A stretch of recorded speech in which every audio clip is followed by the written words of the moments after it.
Hello and welcome to the WPL C-54 build. So what I've done so far is start getting everything prepped and ready for the build. I've assembled 3 of the 4 tires, and what I did with them is I wrapped solder around the rim. This is just plumbing solder, gives you a nice little bit of weight. And I star cut my foam, and that allows it to compress a lot better inside there. And end up with a tire with a decent amount of weight and still got a decent amount of flex to it. And so I have also started installing these shocks. These were the previous spring shocks that were on it. I left them on the front for comparison, and I 3D printed an adapter to make it a little bit taller. But I'm dropping it back down a little bit. I can't believe the extreme drive angles that are on these WPLs, and they seem to work fine. Because even compressed all the way, I mean, that's still quite a bit. But so I've got that started, and I've got all the old C-24 stuff ripped off of it. And these new shocks, they have this nice little shock tower that mounts right to the stock mounting hole, and that allows you to, it gives you several different places to mount your shocks. These are decent little shocks. They well, maybe a little bit stiffer than I would like, but still not too bad. Definitely better than the stock springies. And with the body, you see I've got a figure sitting in it already. And that is just a brooder figure. Let's see if I can get this out of here.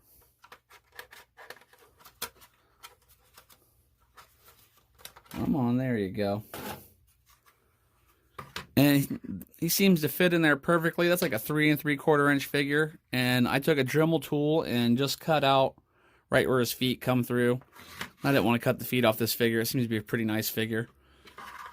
I'm probably going to do the interior in a nice like brown tan color.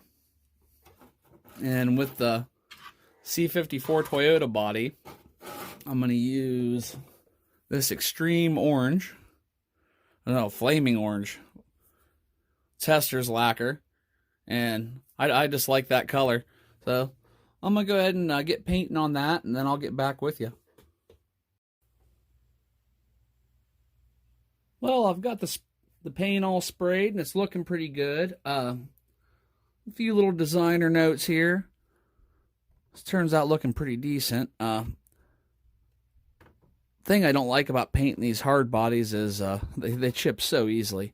But some of the things that will make your job a little bit easier. So where your door handles go in, if you take a utility knife or a hobby knife and just barely spin in there, not much, you're just wanting to take that flat edge and make it more like a funnel, your door handles will slide into place much easier instead of having to fight with them.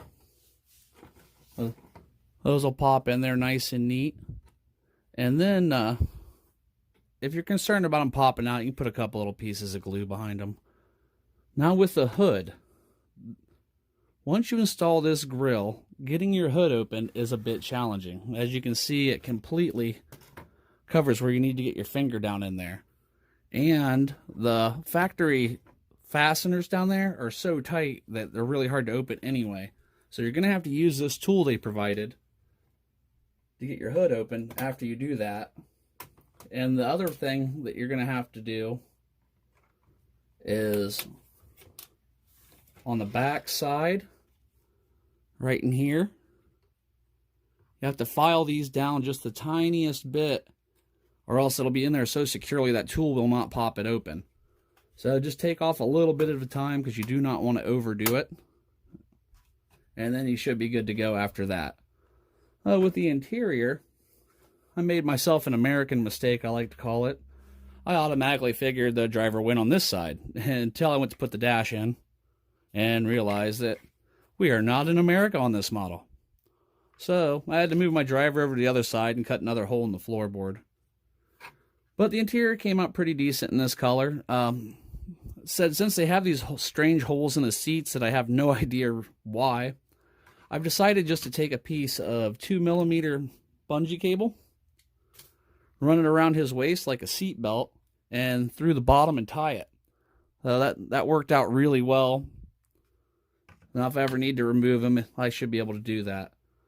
Well, I'm going to get the dashboard painted up, and I also took my Dremel tool and cut out the passer well driver's side window now. And that fit in there pretty good. Once that all gets laid in spot. So I got that window cut out. And it'll look pretty good when the interior is all in place. Kind of give you a rough idea. Well, I'm going to get to bolting some more of this stuff together and try to walk you through the process. Also, on this, if you use these upgraded shocks with the shock hoops, you will have to cut a notch out of this plastic because those hoops stick up far. But that's not very hard to do. Just something I thought I'd note.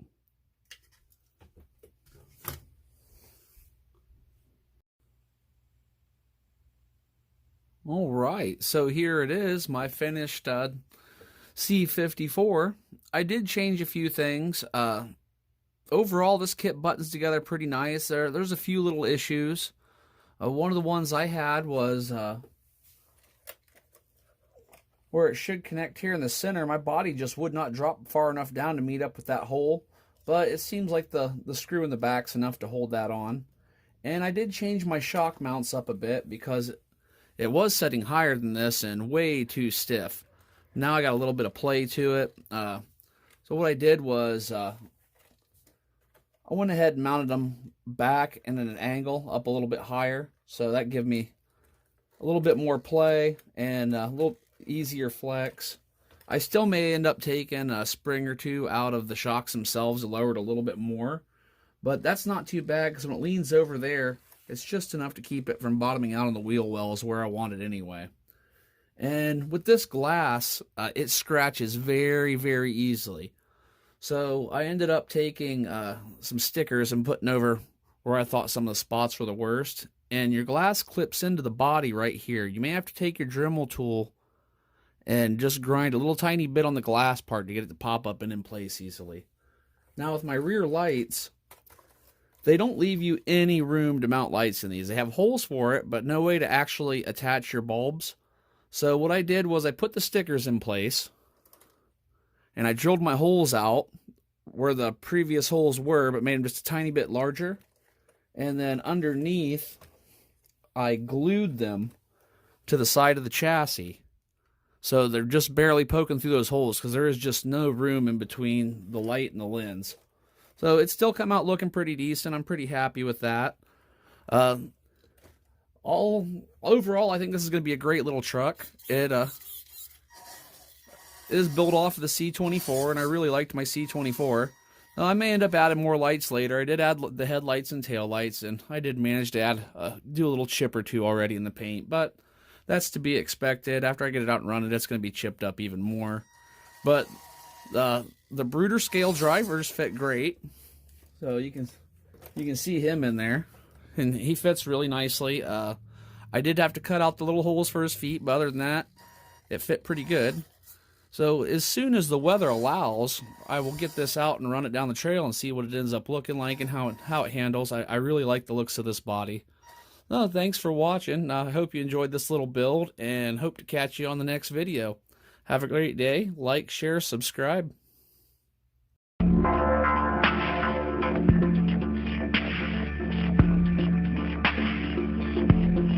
Yeah.